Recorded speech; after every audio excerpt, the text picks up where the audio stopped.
My name is Gunnar Magnuson, and I'm here today to teach you Americans something. I don't even know what it is, because I'm just making this up as I go. Now, you see this thing here? This is called a map.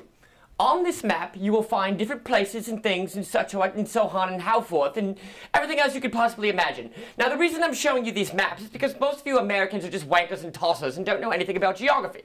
Now, this particular country is called Russia. There are cities there. There are spectacular snowy drifts and events and things of that nature.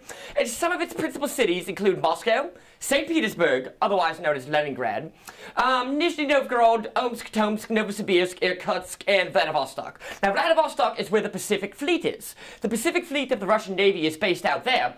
And during the war with Russia, Japan, when they got beat in 1904 and 1905, is when this Pacific Fleet got made into a bigger, more credible force. And all throughout the Cold War, Americans and Westerners were not allowed there, you see.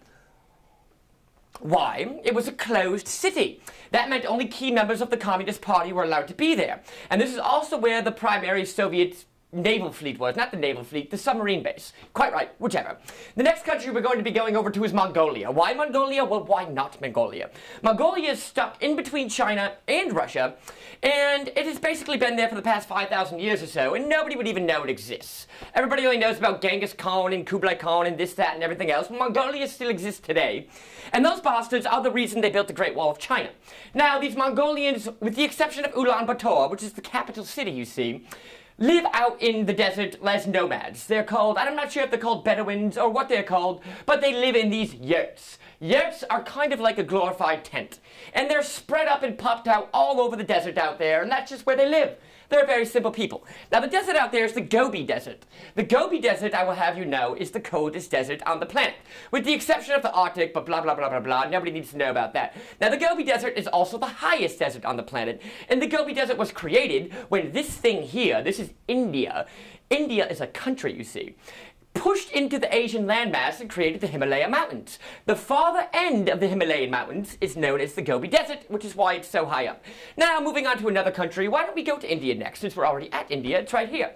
Now, India, before the British came along and carved everything up, bloody wankers, thinking they own the world, the sun never sets on the British Empire, and that sort of thing.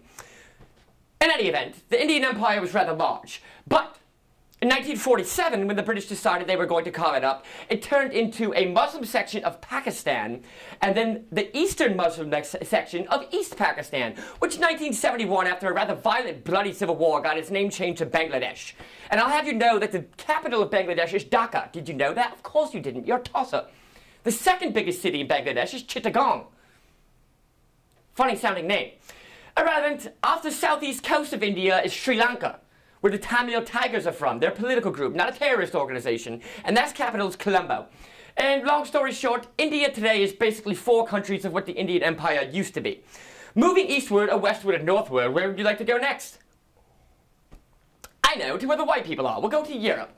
Now, Europe is filled with all sorts of sprightly and cheery and chipper type countries. This one here is Iceland, this one here is Sweden, this one here is Norway, this one here is Finland. What are the capitals of these countries, you say? Well, it's quite right. Iceland is Reykjavik. Norway is Oslo, Sweden is Stockholm, Finland is Helsinki, Germany is Berlin, England is London, naturally, you wanker.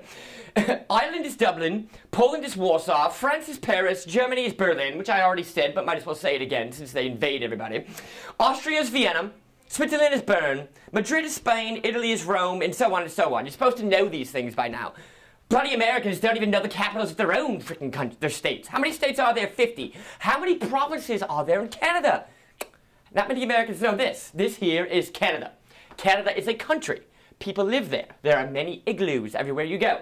Canada has 14 provinces, I believe. I'm not really sure. I don't have a teleprompter or a map to assist me, so I'll just have to guess. Let's start from the west coast. We have British Columbia, which capital is Victoria, on Vancouver Island of all places. Then we have Alberta, which I believe the capital is Edmonton, but I could be wrong, it may be Calgary. Then there's Saskatchewan, which has Moose Jaw as a big city, but I believe Saskatoon is the capital city. Then we have Manitoba, which is of course Winnipeg, where the Winnipeg Jets play. The bloody hell were they doing out in Phoenix? How did the Winnipeg Jets move to Phoenix, Arizona? Arizona with a hockey team. That makes no sense. They need to be moved back to Quebec. Bring back the Nordiques, for Christ's sake. In any event, moving eastward, from Manitoba we're going to Ontario, where the capital is Toronto. Now, Ottawa, which is the capital of Canada, is also in Ontario. However, it is not the capital of the province Toronto is. And what is on the other side of the Lake of Toronto? Buffalo, a large American city. But we're not talking about Americans right now, we're talking about Canadians. So, another Canadian province would be Quebec, where the capital is Quebec City, and it also has Montreal and Sherbrooke and Laval and all sorts of other fantastic places.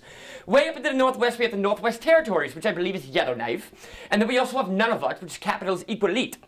Now, Nunavut is ginormous and takes up easily half of Canada on its own, but there are no people living there, so to speak. There's only about 100,000 Indian, Eskimos, that sort of thing. You know, Indian, the people that have been here all along. Other Canadian provinces include the Yukon Territory, and Newfoundland and Labrador and Nova Scotia and Prince Edward Island. Now, the capital of Prince Edward Island, I believe, is Charlottetown. And Nova Scotia is St. John's or Halifax or one of those. And now this is the neatest one of them all because there's actually still a French territory off the coast of Canada. And it is this place right here. Do I know what it is called? Absolutely not. But I believe it's called Millicon. So we'll look at some pretty pictures of that. There's going to be nice boats and harbours and things of that nature and just delightful.